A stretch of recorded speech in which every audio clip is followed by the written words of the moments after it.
और आपको बताते हैं कि तिजारत के हवाले से मजीद आसानियां पैदा की जा रही है और हुकूमती सतह पर लगातार ये कोशिश की जा रही है कि जम्मू कश्मीर के अंदर सरमायाकारी भी हो और जम्मू कश्मीर की मसनूआत को बैरून मुल्क या इंटरनेशनल मंडियों तक पहुंचाया जाए। और अब खबर यह आ रही है कि यूएई और सऊदी अरबिया और साथ साथ कतर कश्मीरी मार्केट के लिए खुल सकता है। बड़ी खबर हम आपको बता रहे हैं, बड़ी खबर हम आपको बता रहे हैं कि सऊदी अरब और कतर के अंदर भी अब जम्मू कश्मीर की मसनूआत जो है वो जाएंगी, हैंडीक्राफ्ट हैंडलूम के मुख्तलिफ चीजें जो है वो जाएंगी। और यूएई के साथ ऑलरेडी एक पैक चला था, आपको याद होगा कि गुज़श्ता दिनों यूएई का डेलीगेशन श्रीनगर आया था। अब यूएई के बाद सऊदी अरबिया और कतर के बाजारों के अंदर कश्मीरी मसनूआत दस्तक देंगी और इस सिलसिले में लगातार कोशिशें की जा रही हैं लेफ्टिनेंट गवर्नर एडमिनिस्ट्रेशन की तरफ से कि सऊदी इंतजामिया और कतर इंतजामिया के साथ एमओयूज पर दस्तखत किए जाएं ताकि जम्मू कश्मीर की सकाफत और जम्मू कश्मीर की दस्तकारी को मजीद फरोग मिल सके। और इस सिलसिले में खबर यह है कि यूएई और हांगकांग के बाद अब सऊदी अरब और कतर के बिजनेस टाइकॉन्स भी जम्मू कश्मीर का दौरा करेंगे। यह खबर हम उस वक्त बता रहे हैं जब यूएई का वफ्द जम्मू कश्मीर के अंदर है, लेफ्टिनेंट गवर्नर के साथ मुलाकात हुई है, चैम्बर ऑफ कॉमर्स के साथ 1-to-1 हुआ है और चैम्बर ऑफ कॉमर्स का मानना है कि दरवाजा खुल रहा है क्योंकि बातचीत का प्रोसेस शुरू हुआ है, यहीं से तिजारत का आगाज हो रहा है। लेकिन अब इसमें मजीद खबर जो आ रही है वो ये आ रही है कि सऊदी अरब और कतर को भी रोप इन करने की कोशिश की जा रही है और इस सिलसिले में लेफ्टिनेंट गवर्नर एडमिनिस्ट्रेशन लगातार इस कोशिश में है कि हैंडीक्राफ्ट, फ्लोरिकल्चर और दीगर चीजें जो हैं उन्हें इन मार्केटों तक पहुंचाया जाए और जो बड़े चेन्स वहां पर है, मार्केट चेन्स हैं, उनके साथ टाई अप करने की कोशिश की जा रही है।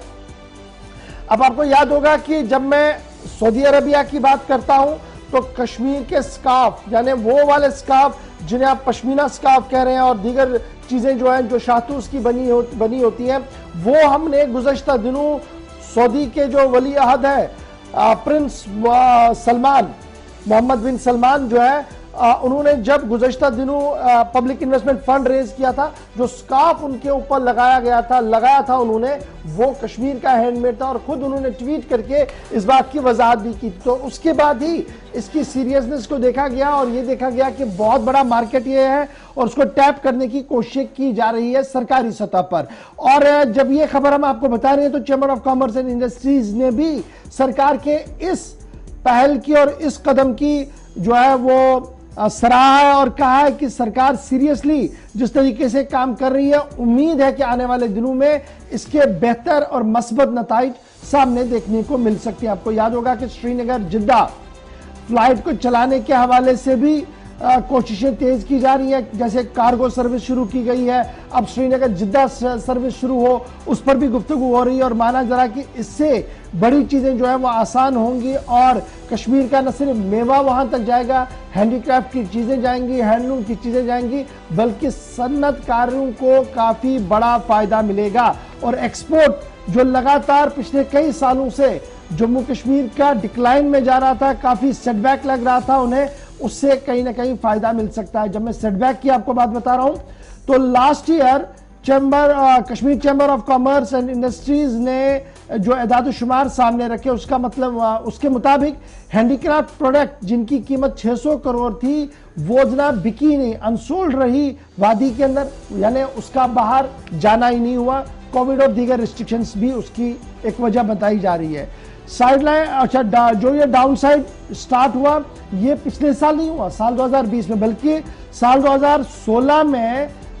सबसे बड़ा लॉकडाउन हुआ, बुरहान वानी जब मारा गया था, तो तब से ये इंडस्ट्री संभल ही नहीं रही है, एक के बाद एक बड़ा झटका जो है वो लग रहा है। 16-17 के दौरान carpet, shawl, paper mache, crewel, wood carving और दीगर मसनूआत की कम से कम 11,151.12 करोड़ रुपया एक्सपोर्ट जो होना था वो नहीं हो पाया और एक्सपोर्ट ड्रॉप हुआ 17-18 के दौरान भी 190.12 करोड़ रुपया और इसी तरीके से साल 2018-19 में 917.93 करोड़ रुपया जो है वो